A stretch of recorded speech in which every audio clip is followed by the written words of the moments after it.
19e Festival Aventure et Découverte, ça y est, c'est parti avec comme premier invité Laurent Bignolas. Bonjour Laurent. Bonjour Benoît. Alors Laurent, on vous avait vu l'année dernière ici à ce même festival et vous revenez, qu'est-ce que vous allez faire ? Alors, je vais prendre au pied levé un peu la relève de l'ami Sylvain Tesson, qui présentait depuis une dizaine d'années déjà ce festival, puis qui a eu ce petit incident de parcours, qui reviendra vite ici sur les planches de Val d'Isère, je pense.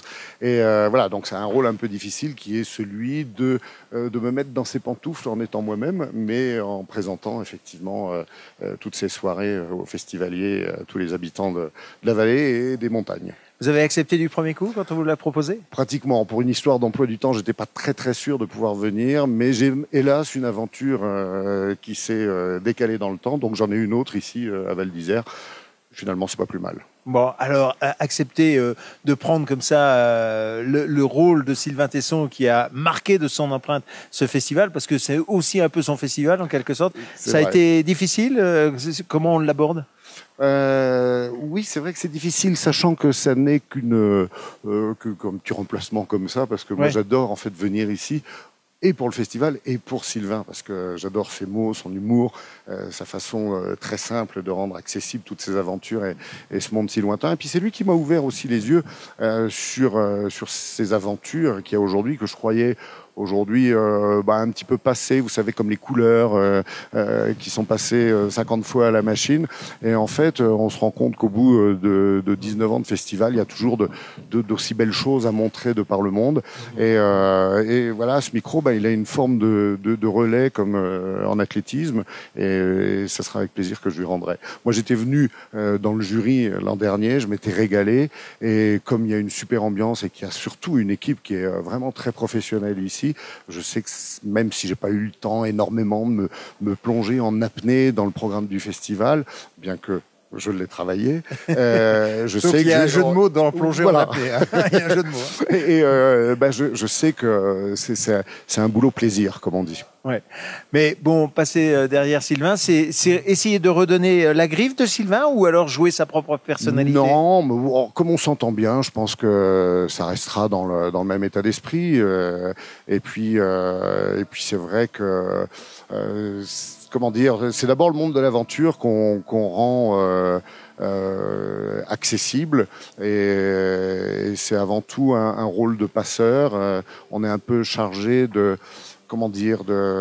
mettre en pâture et au partage tout ce que certains spécialistes ou aventuriers sont allés découvrir, et de faire partager tous ces moments découvertes, ces moments où on écarquille les yeux, et de donner envie aux gens de rester dans une salle, d'aller trouver dans un film des petites choses qui vont être merveilleuses, qui vont nous ouvrir l'esprit.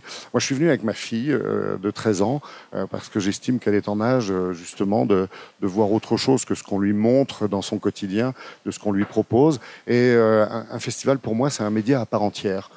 C'est comme une chaîne de télévision, c'est comme une salle de cinéma. C'est un média à part entière, comme un journal aussi. On a de l'information, comme une radio aussi. On entend des voix, des sons qui sont ceux de notre monde d'aujourd'hui et peut-être de celui de demain. Donc, c'est un rôle essentiel pour beaucoup de gens, ceux qui se lancent dans ces aventures, dans ces découvertes, et qui n'ont pas forcément envie d'être des héros d'une soirée télé, par exemple. Mais ils ont leur place ici, et quand on voit les centaines, milliers de personnes qui viennent et qui ont l'occasion de découvrir tout ce qu'on va découvrir ensemble tout au long de cette semaine, je dis chapeau, effectivement, c'est un média à part entière. Est-ce qu'on peut encore rêver justement avec l'aventure ? C'est le jeu de mots là aussi. Hein. Non, il faut plus rêver, il faut agir. D'accord, bonne réponse. L'aventure, il y a une trentaine de festivals d'aventure en France, 33 je crois. Qu'est-ce qui fait la différence avec Val d'Isère ? Je dirais que c'est le site, c'est l'équipe qui s'en occupe, c'est l'ambition aussi, et je pense aussi peut-être l'humilité, la modestie. C'est-à-dire que quand les gens repartent primés de Val d'Isère, par exemple, parce que c'est aussi le but de récompenser des réalisations et des aventures, ils le font avec le sourire. Et même quand ils sont pas sur un podium, ils ont participé à quelque chose d'assez phénoménal et d'assez particulier qu'on ne ressent qu'ici, comme on le ressent à Dijon ou à Autrans ou ailleurs. Mais ici, on repart toujours avec le sourire, avec aussi le sentiment d'une mission de partage accomplie. Vous connaissez les membres du jury, notamment le président? Oui, très bien, monsieur le président. Parce que vous avez été un sacré baroudeur, vous, en même temps qu'Antoine. Oui, sans plus, mais c'est vrai qu'on a en commun, je crois que au bout de toutes ces années, on a vu la planète se rétrécir. C'est-à-dire que peut-être qu'enfant, on a eu le même regard sur ce monde qui est exceptionnel, qui est grand, vaste, etc.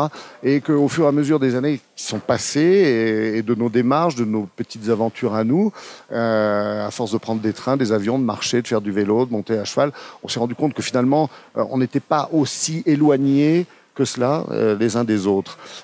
Alors en même temps, le monde s'est rétréci, mais notre jardin à nous, notre jardin qui n'est pas forcément secret, lui, c'est considérablement agrandi. Selon vous, pour ces membres du jury, puisque vous allez les Regardez, lui, il va dormir chez tout le monde. Mais oui, en plus. Donc il est chez lui partout dans le monde. Il est parti. Justement, quelle sera la philosophie de ce... Je ne sais pas. Je ne sais pas. Mais quand vous regardez la programmation, je la trouve très fine, très éclectique aussi, osée, elle est courageuse. Il va y avoir cette année, je crois, des débats sur le mot même de l'aventure et sur la perception du terrain de l'aventure. Et je crois que cette 19e édition est vraiment exceptionnelle, comme chacune, mais là vraiment, vous savez, c'est un festival qui vit avec son temps et qui sait anticiper sur ce que les uns et les autres vont avoir à digérer dans leur tête et dans leur cœur et au bout de leurs doigts. Donc vraiment, moi je dis chapeau. Il y a vraiment une très très belle sélection. Il y a une aventure, il y a des aventures assez traditionnelles en montagne, dans la mer. Il y a des aventures urbaines aujourd'hui. On s'aperçoit que finalement l'aventure peut être au pied de sa ville. Qu'il y a débat et qu'il y aura débat certainement, parce que c'est très bien expliqué dans Urban Escape, dans le début de ce film. Aujourd'hui, quel est le terrain d'aventure? Il est le terrain, en fait, il prend relief dans notre tête, dans notre perception, dans nos regards, et là, à Louis aussi. Et considérer que l'aventure est aussi dans la ville, que ça soit à Kaboul ou dans une grande capitale, sur un champ de ruines ou dans des barres d'immeubles, ou même dans des égouts et autres. Je veux dire, l'homme a façonné la planète, mais il n'en a pas rétréci le terrain d'aventure, je crois. Alors, en ce qui vous concerne, Laurent... Pas grand-chose. Explo, François Explo, François, qui est... comme on dit toujours, c'est la dernière, la petite fille de France Télévisions. C'est vrai que c'est la 5e chaîne. C'est sur la TNT, média maîtrisé depuis quelques mois seulement, depuis la rentrée de septembre. Pas une énorme audience, etc., mais comme toutes les chaînes de la TNT. Et moi, j'aime bien cette chaîne parce que, bon, je regrette qu'elle n'ait pas énormément de moyens, c'est le moins qu'on puisse dire, mais en même temps, j'aime ça parce qu'il y a un côté aussi aventure télévisuelle dedans, où il faut savoir se débrouiller, j'allais dire, et c'est ce qui fait la proximité avec tous ceux qui sont là, qui sont les festivaliers, et qui nous apportent leurs films et le fruit de leur travail et de leurs expériences. C'est-à-dire que on a d'abord envie de faire quelque chose et de faire partager les émotions, et d'être à l'écoute et de se dire, tiens, on a un média, une chaîne, alors aussi petite soit-elle, peu importe, elle peut diffuser des choses, et voilà, et elle va grandir. Elle va grandir, et puis ça permet aussi de proposer autre chose que, j'allais dire, que ce que l'on voit dans les canons de la diffusion aujourd'hui pour plaire au plus grand monde possible, au plus grand nombre de publics possible.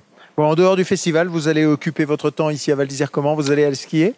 Un petit peu. Je vais essayer de profiter aussi des animations qui font partie du festival. Il n'y a pas que la diffusion en salle obscure le soir. Il y a aussi les animations avec tel ou tel acteur de telle ou telle aventure qui sont là dès le matin sur les pistes, au centre, à l'Aqua Center. Oui, au centre aquasportif. Aquasportif, etc. Il faut mettre aqua dedans. Oui. À quoi ça sert? Ça sert à ça. Oui, c'est de l'eau. Ça sert à quoi? Il y a un peu d'eau quand même. Oui. Et puis l'eau, la neige, tout ça, c'est tellement essentiel. Mais voilà, il y a toutes ces activités-là. J'ai bien l'intention d'y aller. Et puis de rencontrer le public aussi, c'est aussi important parce que je crois que quand on vit dans un monde professionnel, de l'audiovisuel, du cinéma, de la télévision, de la radio aussi, quelquefois on oublie de rencontrer le public et on pense savoir ce qu'il veut. Ouais.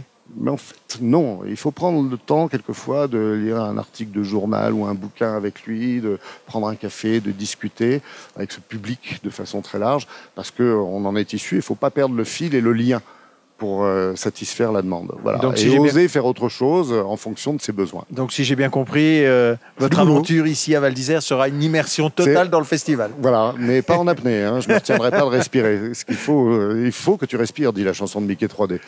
Merci. Mais merci. Et d'être passé. Et puis, bon festival. Merci, il sera excellent. J'en suis sûr. Merci, au revoir.